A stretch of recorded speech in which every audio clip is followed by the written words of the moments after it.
Hello, welcome back to my channel. తిను నా friend Pratyusha అనమాట. అయితే ఇప్పుడు తను ప్రెగ్నెంట్ 6th month. ఈ మొత్తం 9 months చాలా ఎట్లా చెప్పాలి, చాలా సుపీరియర్ కేర్ నా ఫ్రెండ్కి ఉండేలా చూసుకోవాలి అన్నది నా రెస్పాన్సిబిలిటీ అని ఫీల్ అయ్యాను. కాబట్టి అను మై బేబీ హాస్పిటల్కి ప్రత్యూషాన్ని తీసుకురావడం జరిగింది.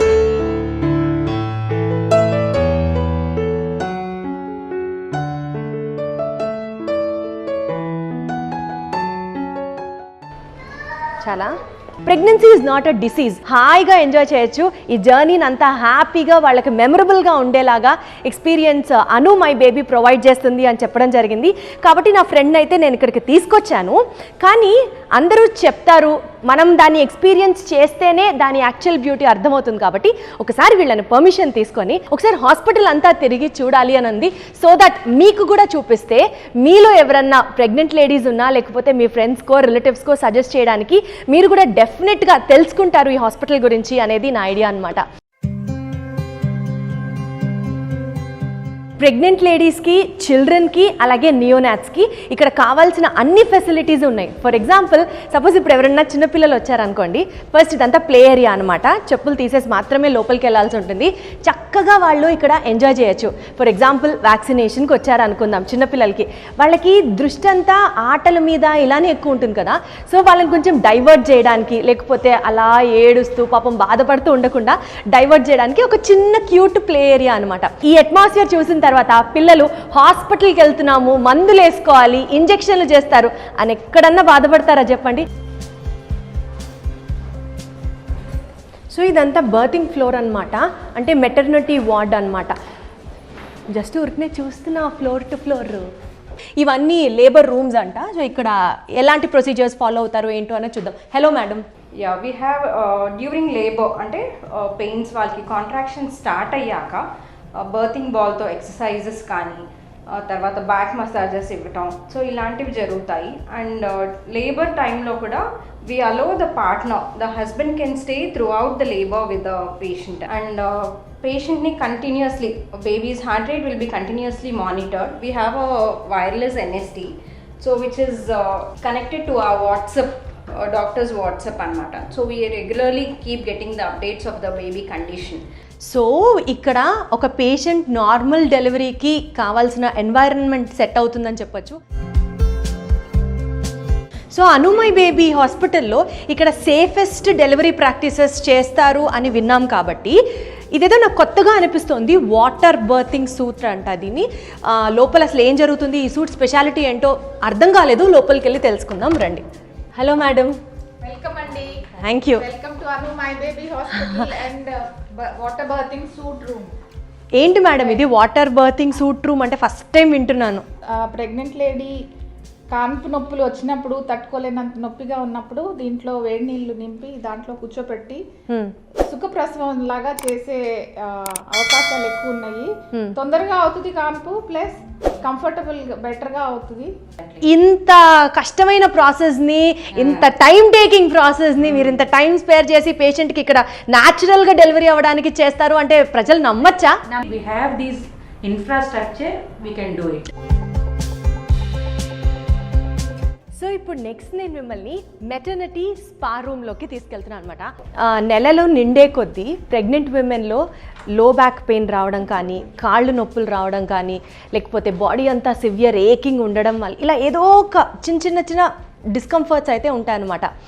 అలాంటి డిస్కంఫర్ట్ కూడా ఇది ఓకే, ఇది నార్మల్లే, ఇది హ్యాపీగా నీకు తగ్గిపోతుంది అని అంటూ మసాజెస్ చేయడం కానీ, మంచి అరోమా ఆయిల్స్తో వాళ్ళకి ట్రీట్మెంట్స్ చేయడం కానీ, స్పా బేసిక్గా స్పాలోకి వెళ్తే మనకి ఎంత రిలాక్సింగ్గా అనిపిస్తుందో అలా మెటర్నిటీ స్పా ఏర్పాటు చేయడం జరిగింది అను మై బేబీ హాస్పిటల్లో.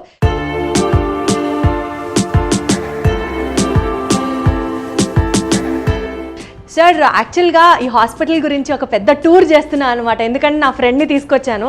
అయితే ఇక్కడ ఆపరేషన్ థియేటర్స్ ఎలా ఉంటాయి, ఎస్పెషలీ కోవిడ్ టైం అయిపోయిన తర్వాత ఎంత శానిటేషన్ తీసుకుంటారు, ఎంత హైజీనిక్ ఉంటాయి, ఒక్కసారి చూపించగలరా ఏమన్నా? ప్లీజ్. యాక్చువల్లీ ఏంటంటే we're equipped with 2 modular operation theaters. So this is our operation theater, one operation theater. So this is the latest equipment, and actually this one is also harmonic equipment is also there. Sir, ఇంత latest equipment వాడుతున్నారు, ఇంత sophisticated equipment వాడుతున్నారు, ఫ్రాంక్గా అడుగుతున్నాను sir, కొంచెం ఎక్స్పెన్సివ్గా ఉంటుంది అనుకుంటా. వీ డోంట్ వాంట్ అంటే ఎక్స్పెన్సివ్ ప్రైసెస్ పెట్టడానికి మా అంటే మొదటి నుంచి కూడా this is the third hospital we're having. So ఇక్కడ అంటే మా మోటో ఏంటంటే టు రీచ్ కామన్ పీపుల్. ఈ థియేటర్ చూసారు కదా మేడం, ఇది ఫర్ అంటే ఉమెన్ అనమాట, ఉమెన్ కేర్ అంటే యాంటీనేటల్ డెలివరీస్ కానీ లేకపోతే లాప్రోస్కోప్ సర్జరీస్ కానీ. This one is for paediatric patients అనమాట. ఈవెన్ 500 బేబీస్ కూడా ఇక్కడ ఆపరేట్ చేస్తూ ఉంటాం. We're having the best neonatology department in the entire city with 4 DM neonatologists, and they are taking care of the post-operative care or pre-operative care. So we are providing best care for the newborn babies. ఇప్పుడు ఏంటి sir ఇక్కడ surgery జరగబోతుందా? Yes madam, ఇప్పుడు surgery start చేయబోతున్నాము. ఇది anorectal malformation అంటాము. అంటే బేబీకి anal opening లేకుండా పుట్టింది, అంటే కింద మలద్వారం లేకుండా పుట్టిన పాప అనమాట. 5 months బేబీకి ఇంత రిస్క్ ఉన్న ఆపరేషన్ చేస్తున్నా సరే డాక్టర్ ఇంత కాన్ఫిడెంట్గా వారం రోజుల్లో తిరిగి మళ్ళీ నార్మల్ అవుతుంది అని చెప్తున్నారంటే అమ్మో వినడానికే భయం వేస్తుంది కదా. కానీ ఇక్కడ అంతటి హై రిస్క్ కేసెస్ కూడా చాలా ఈజీగా ట్రీట్ చేయడమే కాకుండా మళ్ళీ పేషెంట్ నార్మల్ హెల్దీ కండిషన్లో బయటకు వచ్చేలాగా చూస్తారు అని అంటే మేబీ ఈ సెటప్ అంతా చూసిన తర్వాత నాకైతే కాన్ఫిడెన్స్ వచ్చింది. ఇప్పుడు మనం ఇంటెన్సివ్ కేర్ యూనిట్ ఏరియాలో ఉన్నాం అనమాట. And family centred care FCC అంటారు. అది for the first time in Andhra Pradesh Anu my baby హాస్పిటల్లో ఉంది. అండ్ ఇక్కడ ఈ ఇంటెన్సివ్ కేర్ యూనిట్ దగ్గర ఉండే ఎక్స్ట్రా ఫెసిలిటీస్ ఏంటి, ఇక్కడ ఫీచర్స్ ఏంటి, డైరెక్ట్గా డాక్టర్స్ ఉన్నారు. సో డాక్టర్స్తో మాట్లాడి మనమే అడిగి తెలుసుకుందాం. సార్ అసలు ఈ NICU అంటే ఏంటి, ఇక్కడ ఏమేమి ట్రీట్మెంట్స్ జరుగుతాయి, ఒకసారి డీటెయిల్గా చెప్పండి సార్. NICU అంటే నియోనేటల్ ICU అనమాట. సో జనరల్గా NICUస్ని కొన్ని లెవెల్స్లో డివైడ్ చేస్తారు. లెవెల్ 1, లెవెల్ 2, లెవెల్ 3, లెవెల్ 4 అని. చాలా వరకు ఆంధ్రప్రదేశ్లో ఉన్న ICUs అన్ని కూడా లెవెల్ 1, లెవెల్ 2 అంటే చాలా మైల్డ్ ప్రాబ్లమ్స్ మాత్రమే చూడగలుగుతారు. ఎప్పుడైతే ఈ లెవెల్ 3, లెవెల్ 4 ఉన్న ICUs చాలా తక్కువ ఉన్నాయి. మనది in fact it is level 5 NICU అంటే ఇక్కడ పిల్లలకి ఇన్హౌస్లోనే సర్జరీస్ కూడా చేయగల ఫెసిలిటీస్ మన దగ్గర ఉంది. ఎగ్జాంపుల్ మన western countries like America, Australia, Canada ఈ NICUస్లో ఎటువంటి సెటప్ అయితే ఉంటుందో, ఎటువంటి ఎక్విప్మెంట్ అయితే ఉంటుందో అలాంటి ఎక్విప్మెంట్, అలాంటి ఇన్ఫ్రాస్ట్రక్చర్ అనేది మన NICUలోకి తీసుకురావడం జరిగింది. తర్వాత ఇక్కడ ఉండే ఎక్విప్మెంట్ కానీ ఏదైనా, ఇప్పుడు ఎగ్జాంపుల్ ఒక చాలా తక్కువ వెయిట్తో బిడ్డ పుట్టాడు అనుకోండి, ఉదాహరణకు 500-600 గ్రామ్ బేబీని కూడా మనము మదర్ వూమ్లో గర్భంలో ఏ విధంగా అయితే ఎన్విరాన్మెంట్ ఉంటుందో అలాంటి ఎన్విరాన్మెంట్ ప్రొవైడ్ చేయడానికి కావాల్సిన ఇంక్యుబేటర్స్ కానీ, వాళ్ళకి ఫుడ్ తీసుకోలేరు కాబట్టి వాళ్ళకి ఫుడ్ అందించడానికి కావాల్సిన పేరెంటల్ న్యూట్రిషన్, వాటికి ఇన్ఫెక్షన్ రాకుండా తయారు చేయడానికి మన లామినార్ ఎయిర్ ఫ్లో లాంటి సెటప్ అంతా మన దగ్గర ఉంది. అదేవిధంగా బ్రెయిన్ మానిటరింగ్ డివైజెస్, ఇవి ఇండియాలోనే చాలా తక్కువ హాస్పిటల్స్లో ఉంటాయి. అంటే AEG అంటారు అనమాట. ఏ విధంగా అయితే కార్డియాక్ యాక్టివిటీకి ECG అనేది అందరికీ చాలా మంది తెలిసి ఉంటుంది, కానీ అలాగే బ్రెయిన్ యాక్టివిటీని కంటిన్యూస్గా మానిటర్ చేయడం కోసం EEG అనేది ఉంటుంది. ఆ EEG ఉండడం కూడా మన ప్రత్యేకత. ఏదైనా బేబీకి కనుక రెస్పిరేటరీ ప్రాబ్లం వచ్చింది, పుట్టే టైంలో కనుక ఏదైనా మోషన్ కనుక లంగ్స్లోకి వెళ్ళిపోవడం, లేదా ఏదైనా ఇన్ఫెక్షన్ వచ్చి న్యూమోనియా వచ్చింది, లేదా ఏదైనా సర్జికల్ ప్రాబ్లం వల్ల ఊపిరి తీసుకోవడం ఇబ్బంది ఉన్నప్పుడు చాలా అడ్వాన్స్డ్ వెంటిలేషన్ అంటే జెంటిల్ వెంటిలేషన్ అంటారు అనమాట. అలాంటి జెంటిల్ వెంటిలేషన్ కావాల్సిన వెంటిలేటర్స్, స్పెషలైజ్డ్ వెంటిలేటర్స్ అనేవి మన దగ్గర ఉన్నాయి. Wonderful sir, thank you so much info ఇచ్చినందుకు. నెక్స్ట్ ఫ్యామిలీ సెంటర్డ్ కేర్ అని చెప్పి ఇక్కడ చాలా ఎక్స్క్లూజివ్గా ఉంది అని విన్నాము, దాని గురించి కూడా తెలుసుకుంటాం. Thank you so much. ఈ FCC గురించి ఏంటో డీటెయిల్డ్గా డాక్టర్ నిఖిల్ గారు ఉన్నారు, ఆయన అడిగి తెలుసుకుందాం. Hello sir. హలో అండి. మీరు ఇప్పుడు ఉన్నదే family centred care, and family centred care అన్నది ఆంధ్రప్రదేశ్లో ఐ థింక్ మీరు చెప్పొచ్చు is the only hospital which has a family centred care. అసలు ఏంటి sir, what is this family centred care అంటే? Basically baby preterm babies, especially నెలలు నిండకుండా పుట్టే బేబీస్ డెలివరీ అయిన తర్వాత మదర్ నుంచి వేరవుతారండి. అల్టిమేట్గా మదర్ ప్రొవైడ్ చేసే care, nursing staff, doctor staff అందించినా కూడా మదర్ యొక్క హీలింగ్ టచ్ అవనివ్వండి, దాన్ని ఇంకెవరు రిప్లేస్ చేయలేరు. కరెక్ట్. సో మదర్కి బేబీకి సెపరేషన్ అసలు ఉంచకుండా జీరో సెపరేషన్ అంటూ ఫ్యామిలీని బేబీ నుంచి ఎందుకు దూరంగా పెట్టాలన్న ఆలోచనతోనే ఫ్యామిలీ సెంటర్డ్ కేర్ అన్న యూనిట్ స్టార్ట్ చేయబడింది. మీరు చూడొచ్చు ఇక్కడ బేబీ అన్నది మదర్తోనే ఉంటుంది, మదర్తోనే పెరుగుతుంది. Sir, I would like to tell one point. నేను నా డెలివరీ అయినప్పుడు మై సన్ హ్యాడ్ జాండిస్ అనమాట. పుట్టిన వెంటనే జాండిస్ ఉండింది. నాది సిజేరియన్ బేబీ కాబట్టి ఆల్మోస్ట్ 1 week 10 days పాటు నేను హాస్పిటల్లో ఉన్నాను. 10 days పాటు వాడిని ఇంక్యుబేటర్లో పెట్టి ఉంచారు. సో మిల్క్ పట్టడం దగ్గర నుంచి ఆకలి తీరుతోందా తీరట్లేదా తెలీదు, ఎప్పుడు బేబీ ఏడుస్తూనే ఉన్నాను లేదు. నాకు టెన్షన్ పెరిగిపోయేది, BP పెరిగిపోయేది. ఆ 10 days వాజ్ లైక్ హెల్ అంటే హెల్. పుట్టిన వెంటనే ఎవరన్నా బేబీని ఎత్తుకోవాలి అని అనుకుంటారు, దగ్గరే ఉంటే బాగుండు అనుకుంటారు. ఆ సిచ్యువేషన్ అప్పుడు లేదు. బట్ వీళ్ళని చూస్తుంటే ఇట్ ఇస్ సమ్వాట్, సో చూడ్డానికి కూడా చాలా సూదింగ్గా, చాలా హ్యాపీగా ఉంది. చక్కగా బేబీని ఎత్తుకుంటే మదర్కి కూడా తెలియని కాన్ఫిడెన్స్ వస్తుంది 200%. ఇక్కడ మా ప్రయత్నం ఏంటంటే అను మై బేబీ హాస్పిటల్లో 24 hours ఎప్పుడు చూసినా సీనియర్ కన్సల్టెంట్స్, అంటే ఎవరైతే ఇలా చంటి పిల్లల్ని చూడడంలో ఒక 3 years ట్రైనింగ్ తీసుకున్నారు ఆ డాక్టర్స్నే, నియోనటాలజిస్ట్నే 24 hours మేము కవర్ ఇస్తూ ఉంటాం. 24 hours మా తరఫున కేర్ ప్రొవైడ్ చేసే దాంట్లో మాత్రం ఎట్టి పరిస్థితుల్లోనూ ల్యాక్యునా ఉండకూడదు. మా తరఫున 100% ఎఫర్ట్స్ ఇప్పుడు ఉండాలన్నదే మా ప్రయత్నం. We can assure you that the best care hospital తరఫుగా మీకు ఖచ్చితంగా మదర్ బేబీకి ఎప్పుడు దొరుకుతూ ఉంటుంది. Wonderful sir, so good to talk to you. Thank you so much.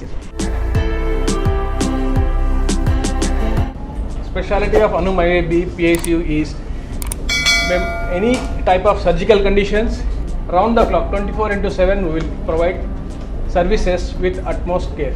ఇప్పుడు నేను మీకు ఒక సూపర్ డూపర్ సెగ్మెంట్ని ఇంట్రడ్యూస్ చేయబోతున్నాను, and that is baby spa అన్నమాట. ఇప్పటి వరకు ఇలాంటి బేబీ స్పా కల్చర్ అనేది ఫారిన్ కంట్రీస్లోనే, ఇంకా చెప్పాలంటే ఆస్ట్రేలియాలోనో అమెరికాలో మాత్రమే ఉండేదట. దీనికి ఒక స్పెసిఫిక్ ఫీచర్ నాకు బాగా నచ్చింది ఏంటంటే, బేబీస్ అప్పుడే పుట్టిన తర్వాత కొంతమందికి గోర్లు ఉంటాయి, గోర్లతో పాటు పుడతారు, పొడుగు గోర్లు. అవి కట్ చేయాలి అని అంటే భయం వేస్తూ ఉంటుంది. ఇక్కడ ఏంటంటే బేబీస్కి నెయిల్స్ కట్ చేయడం దగ్గర నుంచి చక్కగా మంచిగా మసాజ్ చేసి, మాలిష్ చేసి, స్నానం చేయించి, ఈ బాత్ టబ్స్ చూస్తుంటే మనల్ని అయితే అలౌ చేయరు, కానీ లేకపోతే ఇందులో దూకి హాయిగా ఎంజాయ్ చేయాలనిపిస్తుంది ఈ స్పా అంతా కూడా. అను మై బేబీ హాస్పిటల్లో నాకు ఓన్లీ ప్రెగ్నెంట్ విమెన్ ఇక్కడికి వస్తారు, దాని తర్వాత చిన్నపిల్లలకి సంబంధించి కూడా, అంటే నియోనాట్స్ అండ్ పీడియాట్రిక్ డివిజన్స్ కూడా ఉన్నాయని తెలుసు. కానీ మేడం ఇక్కడికి వచ్చిన తర్వాత నాకు అర్థమైంది ఏంటంటే IVF యూనిట్ కూడా ఇక్కడ ఉంది అని. So how special is this IVF unit at Anu my baby hospital అండి? IVF యూనిట్ ఇక్కడ మేము అన్ని అడ్వాన్స్డ్ ప్రొసీజర్స్ అన్నీ చేస్తున్నామండి. IVFలో ఏంటంటే ఇన్ఫర్టైల్ కపుల్, అంటే ఎప్పటి నుంచో తల్లి కావాలి అనుకునే డ్రీమ్తో ఉండేవాళ్ళు అండ్ పిల్లలు లేకుండా చాలా ఇబ్బంది పడేవాళ్ళు చాలామంది వస్తూ ఉంటారు. సో వీళ్ళందరికీ కూడా మేము ఏంటంటే the most ethical and transparent treatment అనేది ప్రొవైడ్ చేయడం జరుగుతుంది. ఆఫ్టర్ టేకింగ్ ప్రాపర్ కన్సెంట్, అంటే వాళ్ళన్నీ అర్థం చేసుకున్న తర్వాత, కన్సెంట్ ఇచ్చిన తర్వాతే ప్రొసీజర్ అనేది మేము ఫర్దర్గా వెళ్ళడం అనేది జరుగుతుంది. But everything goes in a proper legal transparent మేనర్లో వెళ్తుంది. So without taking any concern or without taking the proper వాళ్ళకి ఎక్స్ప్లెయిన్ చేయకుండా చేయడం కానీ, లేకపోతే చెప్పకుండా చేయడం అనేది కానీ జరగదు. So it is completely transparent and 100% safe, and it will be completely confidential between the doctor and the patient only. So based upon the latest regulations కానివ్వండి, లేటెస్ట్ ఇప్పుడు డోనర్కి వచ్చిన రెగ్యులేషన్స్ కానివ్వండి, లేకపోతే సర్వీసీకి కానీ ఇలాంటి కొన్ని బిల్స్ అనేవి పాస్ అయ్యింది. So we follow all those things according to all these norms, we go head with the treatment. So this is healing garden అన్నమాట. సో బేసిక్గా ఇక్కడ కూడా నార్మల్ డెలివరీ అవ్వడానికి మ్యాక్సిమం తీసుకోవాల్సిన ప్రాక్టీసెస్ అన్నీ వాళ్ళు ఫాలో అవుతారు. కాబట్టి ఇక్కడ ప్రెగ్నెంట్ లేడీస్ని నడిపించడానికి, దాని తర్వాత ఫిజియోథెరపీ చేయించడానికి, ఇందాక మనం కొన్ని లేబర్ రూమ్స్లోకి వెళితే వాళ్ళు చూపించారు కదా, ఆ బాల్తో ఫిజియోథెరపీస్ చేయిస్తాము, న్యాచురల్ డెలివరీ కోసం ఆ పొజిషన్స్లో కూర్చోపెడతాము అని, ఈ ప్రాక్టీసెస్ అన్నీ ఇక్కడ హీలింగ్ గార్డెన్లో చేస్తారనమాట. ప్రత్యూష, అసలు నాకు ఎంత నచ్చిందో తెలుసా ఈ హాస్పిటల్. ఒక్కొక్క డిపార్ట్మెంటు క్లియర్గా వెళ్ళి చూసొచ్చాను. అసలు ఎంత బాగుందో. నీకు తెలుసా, నువ్వు అప్పుడప్పుడు నడునొప్పి అంటావు కదా, స్పా ఉంది లేడీస్కి, ప్రెగ్నెంట్ విమెన్కి, అప్పుడే పుట్టిన పిల్లలకి కూడా ఇక్కడ స్పా ఉంది తెలుసా. నీతో పాటు ఎవ్రీ మంత్ నేను వస్తాను. నీ ప్రెగ్నెన్సీ అంటే నా ఫ్రెండ్ డెలివరీ అయ్యే వరకు ఆ ప్రెగ్నెన్సీ దాన్ని ఏమంటారు, ఆ హ్యాపీనెస్ని నేను కూడా షేర్ చేసుకుందామని అనుకుంటున్నాను. ప్రత్యూష, దా వెళ్దాం.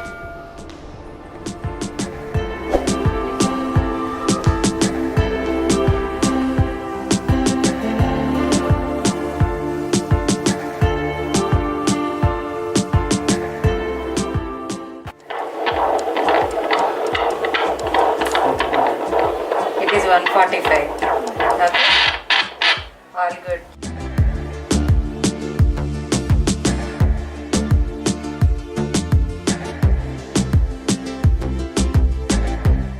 ఒక మదర్గా ట్రాన్స్ఫర్మేషన్ ఫేజ్ ఏదైతే ఉంటుందో అది ప్రతి విమెన్కి ఒక అద్భుతమైన ఫేజ్ ఇన్ హర్ లైఫ్ అనమాట. అండ్ చిన్న బాబో పాపో అతి త్వరలో బయటికి రాబోతున్నారు అన్న ఫీలింగ్ తలుచుకున్న వెంటనే తెలియకుండా ఒక చిరునవ్వు వస్తుంది, గూస్ బంప్స్ వస్తాయి. ఎక్కడ ఇబ్బంది అనేది లేకుండా హైయెస్ట్ టెక్నాలజీని అడాప్ట్ చేసుకోవడంతో పాటు సేఫెస్ట్ డెలివరీ ప్రాక్టీసెస్తో పాటు ఇక్కడ నాకు బాగా నచ్చింది ఏంటంటే, ఇదిగో ఇక్కడ కనిపిస్తుందా, my birth partner is by my side and on my side. ఇంకొకటి ఏంటంటే ఇక్కడ best services which is affordable to every common మ్యాన్కి కూడా ఇవ్వడం అను మై బేబీ స్పెషాలిటీ అనమాట. And that's all. నా ఫ్రెండ్ని విష్ చేయండి and I'm so happy for you. ఇంకొక వీడియోలో మళ్ళీ కలుద్దాం. ప్రస్తుతానికి అయితే వెళ్దాం దా. ఒకసారి మా ఆడియన్స్కి బాయ్ చెప్పు. బాయ్.